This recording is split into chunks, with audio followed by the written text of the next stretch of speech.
જય સ્વામિનારાયણ. સહજાનંદ વિદ્યાલયના video lecture શિક્ષણમાં આપ સર્વ વિદ્યાર્થી મિત્રોનું હાર્દિક સ્વાગત છે. ધોરણ 12 રસાયણ વિજ્ઞાન પ્રકરણ 8 ડી અને એફ વિભાગના તત્વો. આજના લેક્ચરમાં આપણે પાઠ્યપુસ્તકમાં આપેલા લખાણ સંબંધિત પ્રશ્નોની ચર્ચા કરીશું. તો લખાણ સંબંધિત પ્રશ્ન 8.1, સિલ્વર પરમાણુની ધરા અવસ્થામાં ડી કક્ષક પૂર્ણ ભરાયેલી છે. તો તમે કઈ રીતે કહી શકો કે તે સંક્રાંતિ તત્વ છે? પહેલાં સંક્રાંતિ તત્વની વ્યાખ્યા યાદ કરી લો.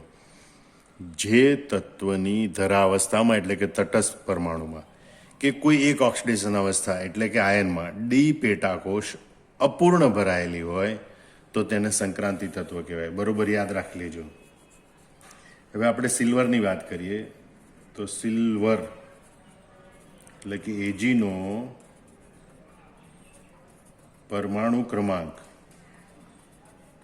47 છે. બરાબર. તેની ઇલેક્ટ્રોન રચના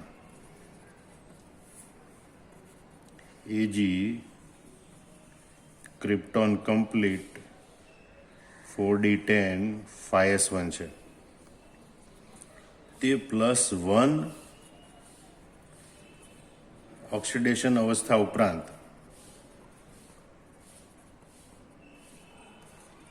+2 ઓક્સિડેશન અવસ્થા પણ દર્શાવે.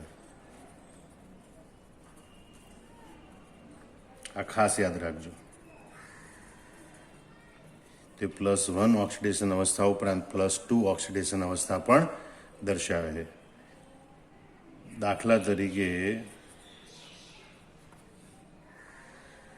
AgO AgF2માં Agની ઓક્સિડેશન અવસ્થા +2 હોય છે અને Ag2+ ની ઇલેક્ટ્રોન રચના ક્રિપ્ટોન કમ્પ્લીટ 4d9 છે,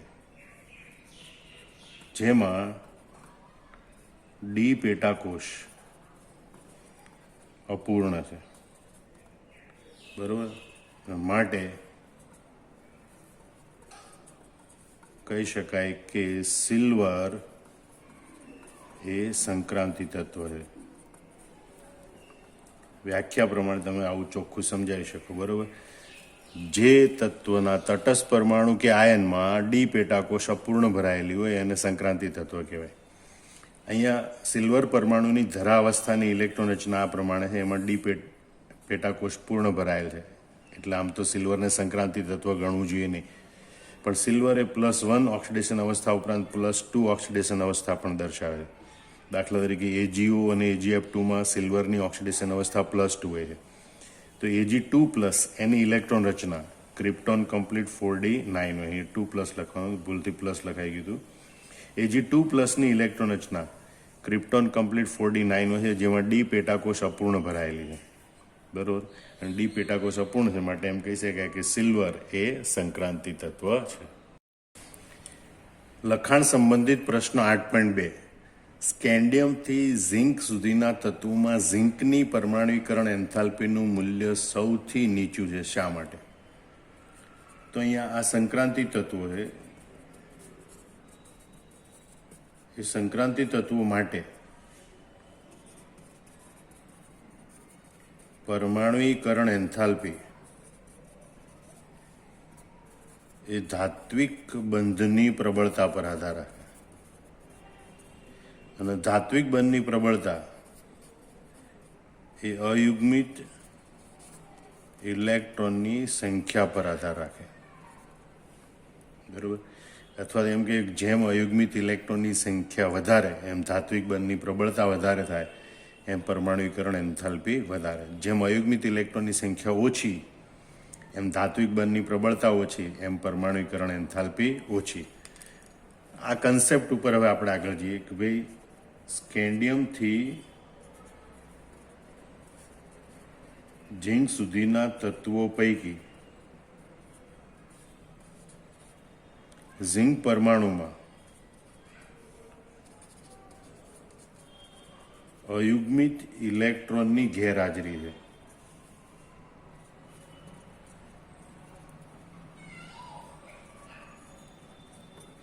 કારણ કે ઝિંકની ઇલેક્ટ્રોન રચના આર્ગોન કમ્પ્લીટ 3d10 4s2 છે. બરાબર, એ પ્રમાણે જોઈએ તો એમાં અયુગ્મિત ઇલેક્ટ્રોનની ગેરહાજરી છે અને તેથી તેમાં આંતરપરમાણવીય પારસ્પરિક ક્રિયા બરાબર ખૂબ નબળી થાય છે, ખૂબ ઓછી થાય છે. તેથી તેમાં ધાત્વિક બંધની પ્રબળતા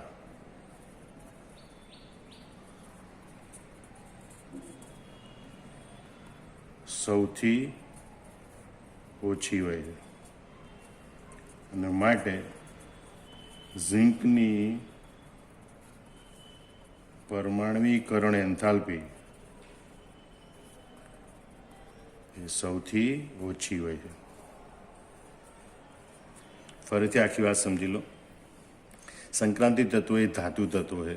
ધાતુ તત્વોમાં પરમાણવીકરણ એન્થાલ્પી એ ધાત્વિક બંધની પ્રબળતા ઉપર આધારે અને ધાત્વિક બંધની પ્રબળતા અયુગ્મિત ઇલેક્ટ્રોનની સંખ્યા એટલે કે વિસ્થાનીકૃત થઈ શકે તેવા ઇલેક્ટ્રોનની સંખ્યા ઉપર આધાર રાખે.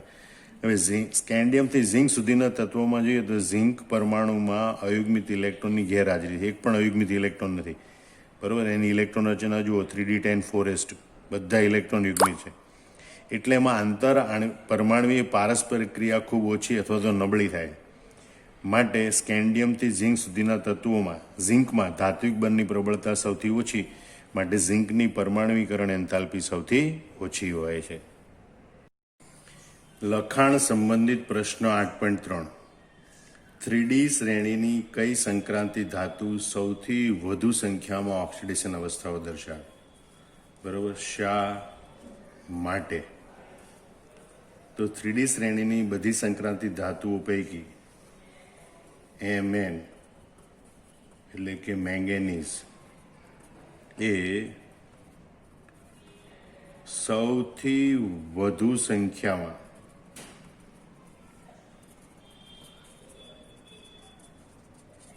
ઓક્સિડેશન અવસ્થાઓ દર્શાવે છે. હવે એનું કારણ આપીએ. કારણ કે Mnની ઇલેક્ટ્રોન રચના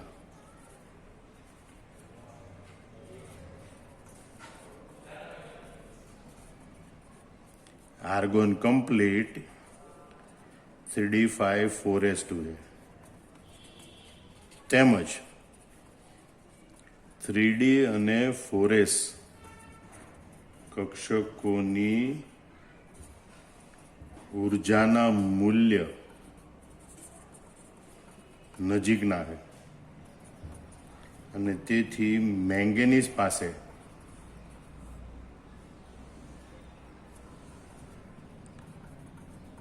ગુમાવવા માટે કે ભાગીદારી કરવા માટે મહત્તમ સંખ્યાના એટલે કે 7 ઇલેક્ટ્રોન પ્રાપ્ય છે અને તેથી મેંગેનીઝ એ +2 થી +7 સુધીની બધી જ ઓક્સિડેશન અવસ્થાઓ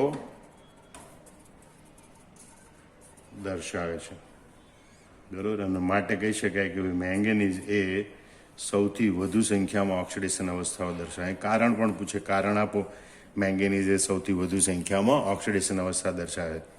તો તમે જો ભાઈ મેંગેનીઝની ઇલેક્ટ્રોન રચના આર્ગોન કમ્પ્લીટ 3d5 4s2 છે તેમજ 3D અને 4s કક્ષકની ઉર્જાના મૂલ્ય નજીકના છે એટલે વારા પરથી બધા ઇલેક્ટ્રોનને ગુમાવી શકે. બરાબર, એટલે મેંગેનીઝ પાસે ગુમાવવા માટે કે ભાગીદારી કરવા માટે મહત્તમ સંખ્યાના એટલે કે 7 ઇલેક્ટ્રોન પ્રાપ્ય છે અને એટલે મેંગેનીઝ છે +2 થી માંડીને +7 સુધીની બધી જ ઓક્સિડેશન અવસ્થાઓ દર્શાવે છે. +2 +3 +4 +5 +6 +7 એમ બધી ઓક્સિડેશન અવસ્થા દર્શાવે. આમ કહી શકાય કે મેંગેનીઝ એ સૌથી વધુ સંખ્યામાં ઓક્સિડેશન અવસ્થાઓ દર્શાવે છે. લખાણ સંબંધિત પ્રશ્ન 8.4. કોપરનું E0M2 + એમનું મૂલ્ય ધન છે, આ માટેનું શક્ય કારણ શું છે? તો સૌથી પહેલા તો આપણે E0M2 + એમનું મૂલ્ય એ કેટલીક પ્રક્રિયાઓમાં થતા એન્થાલ્પી ફેરફાર પર આધાર રાખે છે એ આપણે જોઈએ.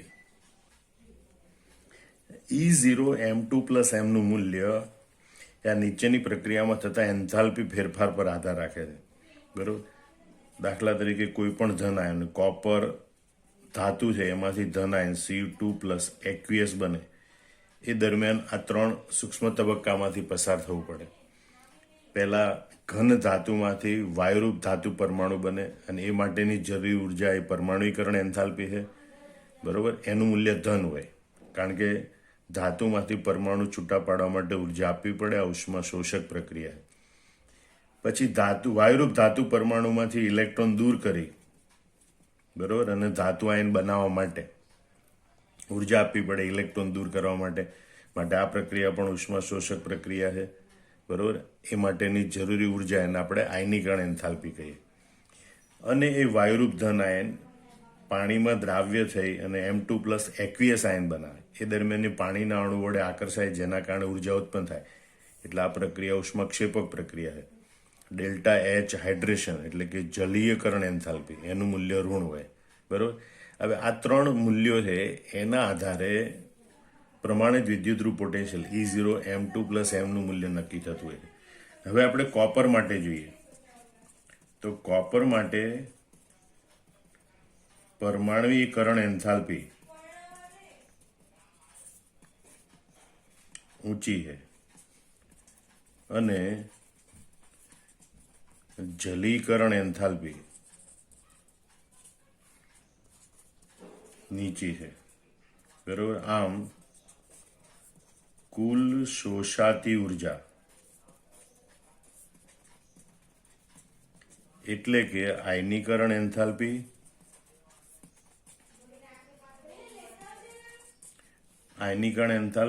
અને પરમાણુકરણ એન્થાલ્પી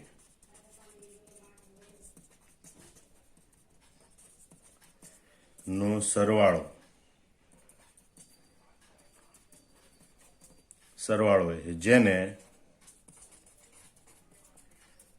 જલીકરણ એન્થાલ્પી વટાવી શકતી નથી, કારણ કે જલીકરણ એન્થાલ્પીનું મૂલ્ય નીચું છે. આમ Cu સોલિડનું Cu2+ એક્વિયસ માં રૂપાંતરણ કરવા માટે ખૂબ વધારે ઉર્જાની જરૂર પડે છે. બરોબર. અને માટે E0M2 + એમ, બરોબર, એનું મૂલ્ય કોપર માટે ધન જોવા મળે છે. એટલે કે E0 Cu2+ Cu બરાબર +0.34 જોવા મળે છે. એનું મૂલ્ય ઋણ હોવાને બદલે ધન હોય છે. એનો મતલબ એમ થાય કે Cu2+ એમાંથી કોપર ધાતુ આયન બનવી સરળ છે. કોપર ધાતુમાંથી Cu2+ આયન બનવો મુશ્કેલ છે. ફરીથી આખી વાત સમજી લો. બરોબર. કે ભાઈ E0M2 એમ એટલે કે ધાતુના દ્વિસંયોજક આયન બનવા માટેના પ્રમાણિત વિદ્યુતરૂપ પોટેન્શિયલના મૂલ્ય એ પરમાણુકરણ એન્થાલ્પી, આયનીકરણ એન્થાલ્પી અને જલીકરણ એન્થાલ્પી પર આધાર રાખે છે. કોપર માટે પરમાણુકરણ એન્થાલ્પીનું મૂલ્ય ઊંચું છે, જ્યારે જલીકરણ એન્થાલ્પીનું મૂલ્ય નીચું છે. બરોબર. આમ કુલ શોષાતી ઉર્જા Cu સોલિડમાંથી Cu2+ એક્વિયસ આયન બનવા માટે કુલ શોષાતી ઉર્જા એટલે કે આયનીકરણ એન્થાલ્પી અને પરમાણુકરણ એન્થાલ્પીનો સરવાળો હોય છે, જેને કુલ મુક્ત થતી ઉર્જા એટલે કે જલીકરણ એન્થાલ્પીથી વટાવી શકતી નથી, એટલે કે સમતોલિત કરી શકતી નથી. બરોબર. આમ Cu સોલિડનું Cu2+ એક્વિયસમાં રૂપાંતરણ કરવા માટે ખૂબ વધારે પુષ્કળ ઉર્જાની જરૂર પડે. અને માટે E0M2 એમનું મૂલ્ય કોપર માટે ધન જોવા મળે છે, એટલે કે +0.34 જેટલું હોય છે. લખાણ સંબંધિત પ્રશ્ન 8.5. સંક્રાંતિ તત્વોની પ્રથમ શ્રેણીમાં આયનીકણ એન્થાલ્પીમાં અનિયમિત વલણના ફેરફારને, બરાબર, અથવા તો અનિયમિત ફેરફારને તમે કેવી રીતે સમજાવશો? તો આપણે પહેલા જોઈએ પ્રથમ આયનીકરણ એન્થાલ્પીમાં અનિયમિત વલણ. તમે જુઓ કે પહેલી સંક્રાંતિ શ્રેણીના તત્વો એમાં ડાબેથી તમે જમણી બાજુ જાઓ તો અસરકારક કેન્દ્રિત ધન વીજભાર વધે, બરાબર. એટલે અપેક્ષિત રીતે જેમ ડાબેથી જમણી તરફ જે પરમાણુ ક્રમાંક વધતો જાય તેમ આયનીકણ એન્થાલ્પી વધતી જવી જોઈએ, પણ એવું થતું નથી. એમાં અનિયમિત વલણ જોવા મળે છે. આમ જોઈએ કે ભાઈ પ્રથમ સંક્રાંતિ શ્રેણીમાં ડાબેથી જમણી તરફ જતા એટલે કે પરમાણુ ક્રમાંક વધે તેમ કેન્દ્રમાં ધન વીજભાર વધે એટલે કે અસરકારક કેન્દ્રીય ધન વીજભાર વધે છે. અને એટલે જ બહારની કક્ષાના ઇલેક્ટ્રોનને દૂર કરવા માટે વધુ ઉર્જાની જરૂર પડે એટલે અપેક્ષિત રીતે પ્રથમ આયનીકણ એન્થાલ્પી ડેલ્ટા H1 નું મૂલ્ય ક્રમશઃ વધવું જોઈએ, પરંતુ તેમાં અનિયમિત વલણ જોવા મળે છે. કારણ કે પ્રથમ ઇલેક્ટ્રોન દૂર થયા પછી 3D અને 4s કક્ષકની ઉર્જામાં ફેરફાર થાય છે અને તેથી આયનીકરણ એન્થાલ્પી સાથે પુનર્વિન્યાસ ઉર્જા પણ ભળે છે. તેમજ 4s કક્ષકનો ઇલેક્ટ્રોન એ 3D કક્ષકમાં દાખલ થાય છે અને તેથી DN ઇલેક્ટ્રોન રચના બદલાય છે.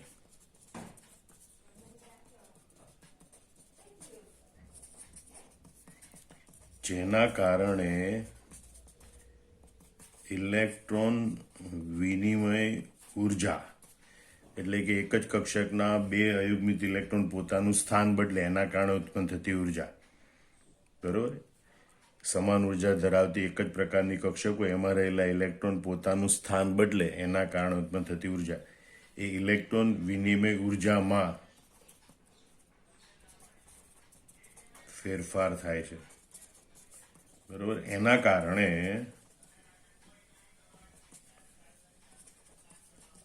આ તત્વોની પ્રથમ આયનીકરણ એન્થાલ્પીમાં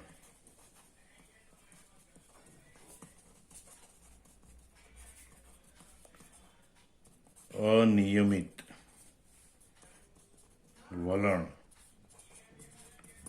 જોવા મળે છે. એક ઉદાહરણ લઈએ કે ભાઈ ક્રોમિયમની પ્રથમ આયનીકરણ એન્થાલ્પીનું મૂલ્ય નીચું છે કારણ કે તેમાંથી એક ઇલેક્ટ્રોન દૂર થવાને કારણે વધુ સ્થાયી D5 ઇલેક્ટ્રોન રચના પ્રાપ્ત થાય છે. જો ઇલેક્ટ્રોન દૂર થવાથી વધુ સ્થાયી ઇલેક્ટ્રોન રચના પ્રાપ્ત થતી હોય, વધુ સ્થાયી આયન બનતો હોય, તો એ ઇલેક્ટ્રોન સરળતાથી દૂર થાય છે. એવા ઇલેક્ટ્રોનને દૂર કરવા માટે ઓછી ઉર્જાની જરૂર પડે એટલે આયનીકરણ એન્થાલ્પી નીચી હોય. આમ ક્રોમિયમ છે એની પ્રથમ આયનીકરણ એન્થાલ્પી એનું મૂલ્ય પ્રમાણમાં નીચું છે કારણ કે એમાંથી એક ઇલેક્ટ્રોન દૂર થાય તો એના કારણે વધુ સ્થાયી એવી D5 ઇલેક્ટ્રોન રચના પ્રાપ્ત થાય. જ્યારે ઝિંકની પ્રથમ આયનીકરણ એન્થાલ્પી નું મૂલ્ય પ્રમાણમાં ઘણું ઊંચું છે કારણ કે ઝિંકની ઇલેક્ટ્રોન રચના 3D10 4s2 છે, બરાબર, જે ખૂબ જ સ્થાયી ઇલેક્ટ્રોન રચના છે.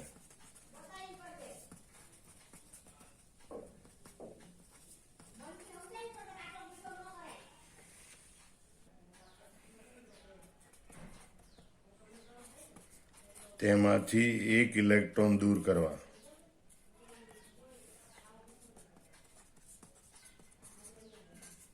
પુષ્કળ ઉર્જાની જરૂર પડે છે.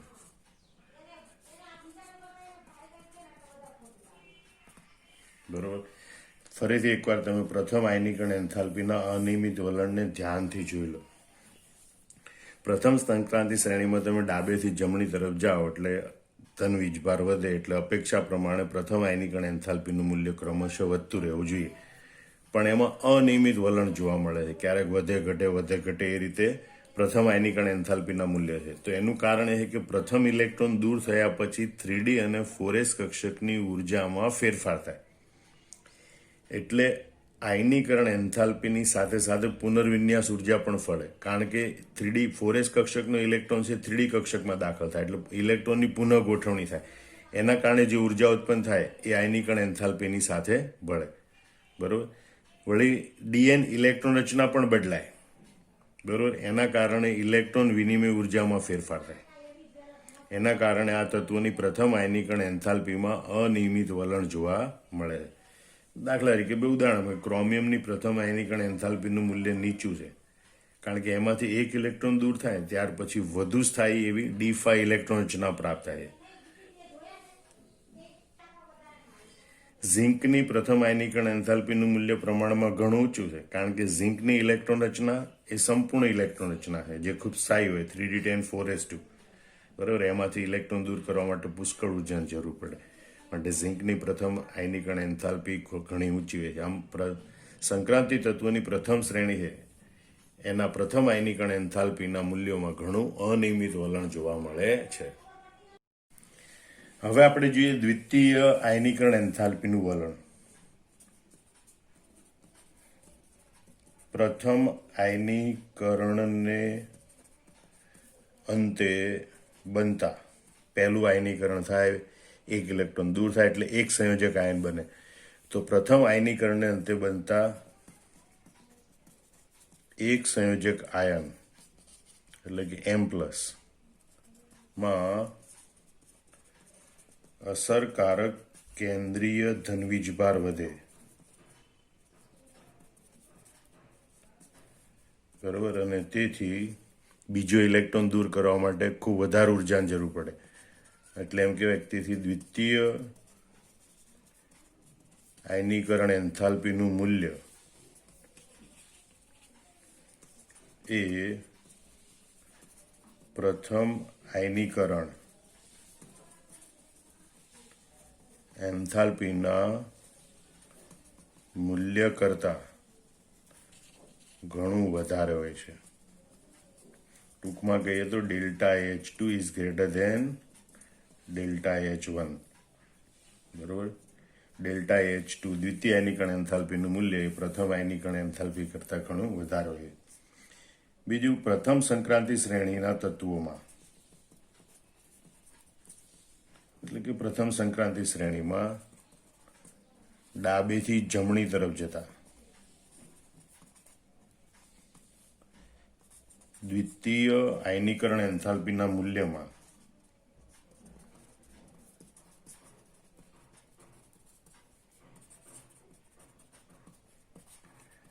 નિયમિત વધારો જોવા મળે છે. પરંતુ તેમાં ક્રોમિયમ અને કોપર અપવાદ છે.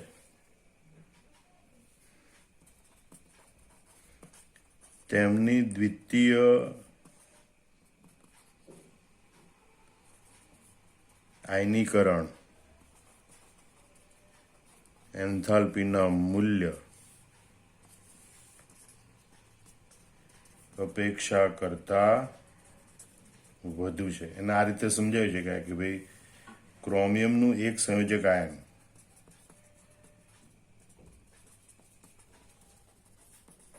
Cr+ ની ઇલેક્ટ્રોન રચના 3d5 છે, બરોબર, જે અર્ધપૂર્ણ છે. અર્ધપૂર્ણ હોવાથી વધુ સ્થાયી છે, બરોબર. માટે એમાંથી હવે એક ઇલેક્ટ્રોન દૂર કરવો એટલે કે એની દ્વિતીય આયનીકરણ એન્થાલ્પીનું મૂલ્ય વધારવે છે. અને તેથી તેના માટે ડેલ્ટા H2 નું મૂલ્ય ઘણું વધારે હોય છે. એ રીતે Cu નું એક સંયોજક આયન, કોપરનું એક સંયોજક આયન કયું? Cu+. એની ઇલેક્ટ્રોન રચના કઈ? તો કે ભાઈ એની ઇલેક્ટ્રોન રચના 3d10 છે, જે પૂર્ણ ભરાયેલી પેટાકોષ છે. અને પૂર્ણ પેટાકોષ હોવાથી ઘણું સ્થાયી છે. એક સંયોજક Cu2+ આયનની ઇલેક્ટ્રોન રચના 3d10 છે, જે પૂર્ણ પેટાકોષ હોવાથી Cu+ એ ઘણું સ્થાયી છે, બરોબર. અને તેથી તેના માટે પણ ડેલ્ટા H2 નું મૂલ્ય અપેક્ષા કરતા ઘણું વધારે હોય છે. આમ તમે દ્વિતીય આયનીકરણ એન્થાલ્પીનું વલણ પ્રથમ સંક્રાંતિ શ્રેણી માટે આ રીતે સમજાઈ શકો. ફરીથી આપણે ઝડપથી જોઈ લઈએ. પ્રથમ આયનીકરણ થાય એટલે એક ઇલેક્ટ્રોન દૂર થાય એટલે એક સંયોજક M+ ધન આયન બને, બરોબર. સ્વાભાવિક છે, એમાં એક ઇલેક્ટ્રોન ઓછો છે અને કેન્દ્રમાં ધન વીજભાર એટલો છે, એટલે અસરકારક કેન્દ્રીય ધન વીજભાર વધે, એટલે બીજો ઇલેક્ટ્રોન દૂર કરવા માટેની જરૂરી ઉર્જા એટલે કે દ્વિતીય આયનીકરણ એન્થાલ્પીનું મૂલ્ય એ પ્રથમ આયનીકરણ એન્થાલ્પીના મૂલ્ય કરતાં ઘણું વધારે હોય. હવે પ્રથમ સંક્રાંતિ શ્રેણીના તત્વોમાં સ્કેન્ડિયમથી ઝિંક તરફ જઈએ એમ, બરોબર, દ્વિતીય આયનીકરણ એન્થાલ્પીના મૂલ્યમાં નિયમિત વધારો જ થતો જોવા મળે છે. પણ ક્રોમિયમ અને કોપર એમાં અપવાદ છે. એમની દ્વિતીય આયનીકરણ એન્થાલ્પીના મૂલ્ય અપેક્ષા કરતાં ઘણા વધારે છે. ક્રોમિયમનું એક સંયોજક આયન Cr+, એની ઇલેક્ટ્રોન રચના 3d5 છે, જે અર્ધપૂર્ણ હોવાથી વધુ સ્થાયી છે, બરોબર. એટલે એમાંથી બીજો ઇલેક્ટ્રોન દૂર કરવો મુશ્કેલ, માટે એની દ્વિતીય આયનીકરણ એન્થાલ્પી ડેલ્ટા IH2 નું મૂલ્ય ઘણું વધારે હોય છે, બરોબર. જે પછીના તત્વો મેંગેનીઝ કરતાં પણ વધારે હોય છે. એ રીતે કોપરનું એક સંયોજક આયન Cu+ છે, જેની ઇલેક્ટ્રોન રચના 3d10 છે, જે પૂર્ણ પેટાકોષ ધરાવે છે. અને પૂર્ણ પેટાકોષ રચના પણ ખૂબ સ્થાયી હોય, એમાંથી પણ ઇલેક્ટ્રોન દૂર કરવા પુષ્કળ ઉર્જાની જરૂર પડે, માટે એના માટે પણ ડેલ્ટા H2 નું મૂલ્ય એટલે કે દ્વિતીય આયનીકરણ એન્થાલ્પીનું મૂલ્ય ઘણું વધારે છે. જે તેના પછીના તત્વ ઝિંક, એ ઝિંક કરતાં પણ કોપરની દ્વિતીય આયનીકરણ એન્થાલ્પીનું મૂલ્ય ઘણું વધારે હોય છે.